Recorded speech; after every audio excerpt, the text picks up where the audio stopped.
Hello friends, मैं हूं प्रणव खन्ना और स्वागत है आपका मेरे यूट्यूब चैनल दिल्ली वाला इन यूएसए में। तो कैसे हैं आप लोग? आई होप कि आप सब अच्छे होंगे और अपनी लाइफ एंजॉय कर रहे होंगे। जो भी लोग अमेरिका आने चाहते हैं सेटल होने के लिए, चाहे वो सिंगल पर्सन हो, चाहे फैमिली हो, चाहे कोई स्टूडेंट हो, हर एक का एक ही क्वेश्चन होता है कि यूएसए में कितना एक्सपेंस आता है मंथली, यानी कि हमारे खर्चे क्या क्या हैं जो कि हमें हर महीने करने पड़ते हैं। जैसे कि हाउस रेंट, इंश्योरेंस, गाड़ी की इंश्योरेंस हो गई या हेल्थ इंश्योरेंस हो गई, हमारी ग्रोसरी के एक्सपेंसेस हो गए, वाईफाई का बिल हो गया, हमारे मोबाइल का बिल हो गया, ये सब और भी बहुत सारे एक्सपेंसेस होते हैं जो हमें करने होते हैं। तो चलिए आज इस बारे में आपसे बात करता हूँ और आपको एक एक के बारे में बताता हूँ। तो ज़्यादा समय ना लेते हुए चलिए शुरू करते हैं।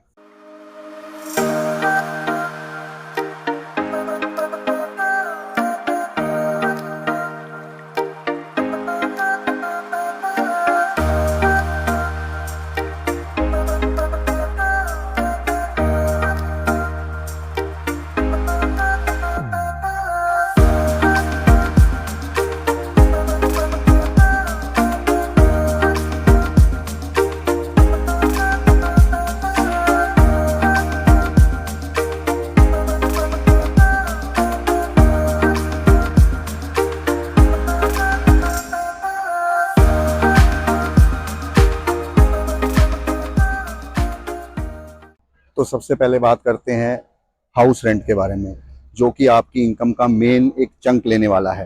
तो हाउस रेंट दोस्तों डिपेंड करता है कि आप कौन सी स्टेट में रहते हैं। जैसे कि आपको पता है यूएसए में 50 स्टेट्स हैं, तो यहाँ पे हर स्टेट का कॉस्ट ऑफ लिविंग अलग अलग होगा। जो कि बिग स्टेट्स हैं ऑब्वियसली उनका रेंट या कॉस्ट ऑफ लिविंग ज़्यादा होगी एज कम्पेयर टू जो नॉर्मल स्टेट्स हैं। तो यहाँ पे बिग स्टेट्स जैसे कि फॉर एग्जांपल मैं आपको बताऊँ, न्यूयॉर्क है, कैलिफोर्निया है, तो इनमें रेंट ज़्यादा होगा as compare to other states. तो आपको एक एग्जांपल देता हूँ, इंडिया से कंपेयर करके बताता हूँ जिससे कि आपको आराम से समझ आए। जैसे कि हम इंडिया में बिग सिटीज़ हैं, जैसे कि दिल्ली हो गया, हैदराबाद हो गया, पुणे हो गया, बॉम्बे हो गया, चेन्नई हो गया, तो ऑब्वियसली इनमें रेंट अलग होगा। कोई छोटी सिटीज़ हो गई या मीडियम सिटीज़ हो गई, उनमें अगर हम जाएंगे तो ऑब्वियसली उनमें रेंट कम होगा। तो सबसे पहले आपको बताता हूँ कि 1 BHK का क्या रेंट है। ऑन एन एवरेज अगर मैं बात करूं तो यहाँ पे 1 BHK अगर आप लेना चाहेंगे अपार्टमेंट, तो वो 2000 या $2100 से स्टार्ट होके आपको $2500-2600 तक डिसेंट आपको अपार्टमेंट मिल जाएगा। ये भी मैं आपको बता रहा हूँ जो कि जहाँ पर आपको हर चीज़ की अप्रोचेबिलिटी होगी, अवेलेबिलिटी होगी। ना ज़्यादा हाई फाई बता रहा हूँ, ना ज़्यादा लो बता रहा हूँ। तो अगर आप और हाई फाई एरिया में जाना चाहते हैं, जैसे कि मैं न्यूयॉर्क में रहता हूँ, तो मैं क्वींस में रहता हूँ न्यूयॉर्क सिटी के, और क्वींस में रेंट ठीक ठाक होगा। और अगर मैं हाई फाई रेंट चाहूँगा तो जैसे कि मैनहट्टन है, जो कि यहाँ पे बिजनेस हब भी है, तो वहाँ पर रेंट इसके कंपेयर काफ़ी ज़्यादा होगा। वहाँ पे 3500-4000 में आपको 1 बेडरूम मिलेगा। तो ये डिफरेंस होगा। तो आप मोटा मोटा ये पकड़ लीजिए कि जो 1 बेडरूम है वो 2100 से लेके और 2500-2600 तक आपको डिसेंट मिल जाएगा। अब बात करते हैं 2 बेडरूम का। तो 2 बेडरूम का जो होगा वो आपका लगभग लगभग आपको 2500-2600 से स्टार्ट होकर 3000-3200 तक आपको डिसेंट मिल जाएगा। जो कि मैंने आपको भी पहले भी बताया, जैसे कि जो आपको कंपैरिजन करके सिटीज़ का बताया या एरिया का बताया, उसी के हिसाब से तो ये रेंट रहेगा। जैसे कि मैंने आपसे रेंट की बात करी अभी, तो जो सिंगल लोग हैं तो वो किसी के साथ अपार्टमेंट शेयर कर सकते हैं, तो ऑब्वियसली उनका रेंट डिवाइड हो जाएगा। और अगर फैमिली वाले हैं तो ऑब्वियसली उनको अलग ही लेना पड़ेगा पोर्शन, तो उनका तो कोई और वे आउट है नहीं। और अगर आप स्टूडेंट हैं तो आप शेयर करके रह सकते हैं, उसमें भी आपका जो रेंट है वो शेयर हो जाएगा। अब नेक्स्ट बात करते हैं कि हमारा ग्रोसरी का एक्सपेंस कितना आता है। तो जो ग्रोसरी का एक्सपेंस आता है वो एक आदमी का लगभग लगभग आपका $250 से $300 पर मंथ आएगा, जिसमें कि आप सारी आइटमें आप खा पी सकते हैं। जैसे कि फ्रूट्स भी खा सकते हैं, नॉन वेज वगैरह वैसे ज़्यादा महंगा है नहीं यहाँ पर, वेजिटेबल्स हो गई, या अच्छे से आप खा पी सकते हैं, हर चीज़ खा सकते हैं, जूसेस वगैरह जो भी आइटम आप यूज़ करते हैं या पीते हैं वो सब चीज़ें आप कर सकते हैं। हाँ, लेकिन इसमें बाहर के खाने का, जैसे बाहर जाके खाना है, रेस्टोरेंट में खाना है या कुछ, वो चीज़ें इंक्लूड नहीं है, वो आपको एक्स्ट्रा करना पड़ेगा। अब बात करते हैं कार की इंश्योरेंस की। तो दोस्तों यहाँ पर कार इंश्योरेंस काफ़ी महंगी है, और जो बिग स्टेट्स हैं जैसे कि न्यूयॉर्क है, और अगर आप न्यू ड्राइवर हैं तो आपको इंश्योरेंस काफ़ी ज़्यादा पे करनी पड़ेगी। यहाँ पर इंडिया जैसा सिस्टम नहीं है कि गाड़ी ली और गाड़ी की वैल्यू के हिसाब से, जैसे कि हमने 10 लाख की गाड़ी ली तो चाहे मैं चलाऊँ, चाहे मेरा भाई चलाए, चाहे कोई भी चलाए, तो एक ही प्रीमियम पड़ता है। नहीं, यहाँ पर ऐसा नहीं है। यहाँ पर आपका लाइसेंस जितना पुराना है, आपका लाइसेंस का रिकॉर्ड कैसा है, आप कैसे ड्राइवर हैं, उसी हिसाब से आपकी इंश्योरेंस आती है। तो अगर आप न्यू ड्राइवर हैं तो उसी हिसाब से आपको प्रीमियम देना पड़ेगा। जैसे कि मैं न्यू ड्राइवर था जब, तो मुझे, यू वोंट बिलीव कि मुझे $750 पर मंथ मुझे इंश्योरेंस प्रीमियम देना पड़ा, और धीरे धीरे जब मेरा रिकॉर्ड बन गया उसके बाद मुझे प्रीमियम कम हुआ मेरा। तो अगर आप न्यू ड्राइवर हैं, न्यू लाइसेंस आपने यहाँ पर आके लिया है, तो ऑब्वियसली आपको प्रीमियम ज़्यादा ही देना पड़ेगा। तो आप ऑन एन एवरेज 500 के आसपास अपना प्रीमियम पकड़ लीजिए पर मंथ का, नॉर्मल कार्स का।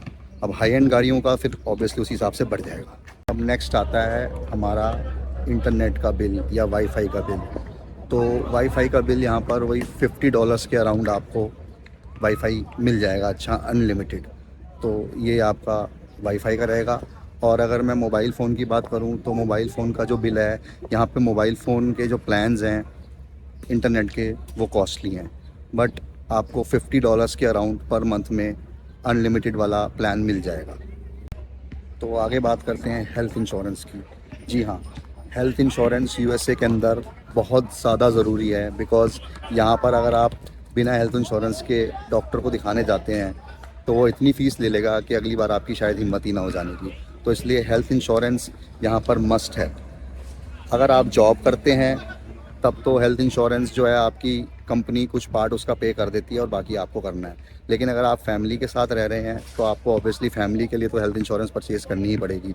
तो लगभग आप उसका एक्सपेंस लगा लीजिए $500 to $600 पर मंथ। तो ये आपका हेल्थ इंश्योरेंस का एक्सपेंस रहेगा। आगे बात करते हैं कार के पेट्रोल की, कि कार का पेट्रोल ऑन एवरेज कितना लगता है पर मंथ। तो अगर आप बहुत ज़्यादा कम्यूट नहीं करते हैं, ठीक ठाक कम्यूट करते हैं, आपका ऑफिस थोड़ा ही पास है, बहुत ज़्यादा दूर नहीं है, और फैमिली आउटिंग्स के लिए कभी कभार बाहर जाते हैं, तो आपको $100 से $150 का पेट्रोल जो है पर मंथ में आपका हो जाएगा।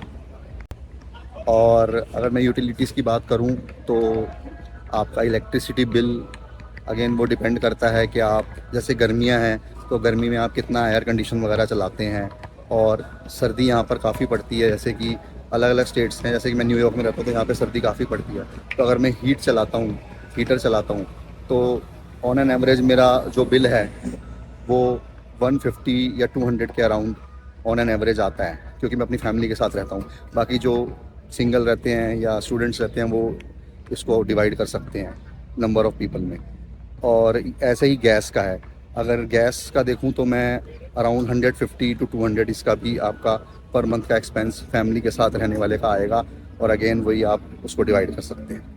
तो दोस्तों, आई होप कि मैंने सारे पॉइंट्स कवर कर लिए हैं, जो मेजर पॉइंट्स हैं जिसके बगैर आपका काम नहीं चल पाएगा। ये एक्सपेंस तो एनी हाउ आपको, अगर आप यूएसए में रह रहे हैं, सेटल होने आ रहे हैं, तो ये एक्सपेंस तो आपको करने ही पड़ेंगे।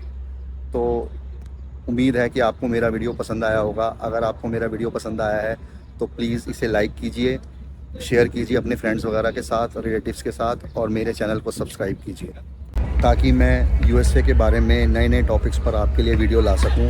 और हाँ, प्लीज़ कमेंट करके ये भी बताइएगा कि ये वीडियो आपको कैसा लगा, और अगर आप चाहते हैं कि मैं किसी पर्टिकुलर टॉपिक के बारे में, यूएस के बारे में वीडियो बनाऊं, तो मैं कोशिश करूंगा कि वो भी ज़रूर बनाऊं और आपको पूरी इन्फॉर्मेशन उसके बारे में प्रोवाइड कर सकूं। तो इस वीडियो को रखते हैं दोस्तों यहीं तक, और आपको अगली वीडियो में मैं मिलूँगा। तो तब तक के लिए please do take care of yourself, and good bye.